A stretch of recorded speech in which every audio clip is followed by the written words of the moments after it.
ஊட்டில ஒரு காலேஜ் ஹாஸ்டல்ல நடந்த இந்த ஒரு சம்பவத்தை கேட்டீங்கன்னா நீங்களே ஷாக் ஆயிடுவீங்க.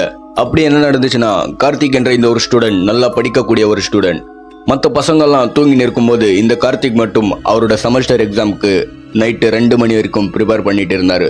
இந்த கார்த்திக் இருந்த அந்த ஒரு ரூம் ஃபர்ஸ்ட் ஃப்ளோர்ல இருந்துச்சு. இவரு தண்ணி குடிக்க போனாலும் ரெஸ்ட் ரூம் போனாலும் கீழே இருக்கிற அந்த கிரவுண்ட் ஃப்ளோருக்கு தான் போயாகணும். அப்படி இந்த கார்த்திக் அவரோட தண்ணி பாட்டிலை எடுத்துட்டு கிரவுண்ட் ஃப்ளோர்ல தண்ணி பிடிக்கலான்னு கிளம்புறாரு. ரொம்ப நாளாவே ஒரு பூட்டப்பட்ட ரூம் இருந்துச்சு. அந்த ரூமை இவர் தாண்டி போறாரு. போயிட்டு தண்ணி பிடிச்சிட்டு இவர் அந்த ரூமை கிராஸ் பண்ணும்போது திடீர்னு அந்த ரூமுக்குள்ள இருந்து யாரோ நகத்தை வச்சு செவுத்த கீறுற சத்தம் கேக்குது. இந்த கார்த்திக்கும் அது என்ன சத்தமா இருக்கும்னு அந்த டோர் கிட்ட போய் அந்த சத்தத்தை கவனிக்கிறாரு.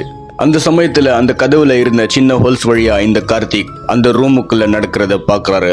அதை பார்த்த இவருக்கு பயங்கரமான ஷாக். அந்த ரூமுக்குள்ள யாரோ ஒரு நபர் செவுத்துல மேக்ஸ் ஃபார்முலாவை எழுதி இருந்ததை இந்த கார்த்திக் பாக்குறாரு. அந்த ரூமுக்குள்ள இருந்த அந்த உருவம் திடீர்னு கார்த்திக்க பாக்குது. ஆனா அந்த உருவத்துக்கு முகமே இல்ல.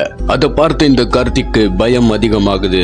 அந்த சமயத்துல திடீர்னு அந்த உருவம் கார்த்திக்க நோக்கி ஆக்ரோஷமா ஓடி வருது. அந்த சமயத்துல கார்த்திக் பயத்துல கத்துறாரு. தூங்கிட்டு இருந்த மற்ற ஸ்டூடெண்ட்ஸ் எல்லாம் கார்த்திகோட சத்தத்தை கேட்டுட்டு கிரவுண்ட் ஃப்ளோருக்கு வந்து கார்த்தியை பார்த்தா அந்த கார்த்தி இறந்து கிடக்குறாரு. அப்போதான் அந்த ஹாஸ்டல் வார்டன் சொல்றாரு, பல வருஷத்துக்கு முன்னாடியே மேக்ஸ் எக்ஸாம்ல ஃபெயில் ஆன ஒரு ஸ்டூடெண்ட் இந்த ரூம்ல தூக்கிட்டு இறந்துட்டாரு அப்படின்னு. அதை கேட்ட மற்ற ஸ்டூடெண்ட்ஸுக்கு ஈர கொலைய நடுநடுங்கி போயிடுச்சு. இந்த மாதிரி கண்டென்ட்லாம் உங்களுக்கு பிடிக்கும்னா சப்ஸ்கிரைப் பண்ண மறக்காதீங்க. நெக்ஸ்ட் வீடியோல சந்திப்போம்.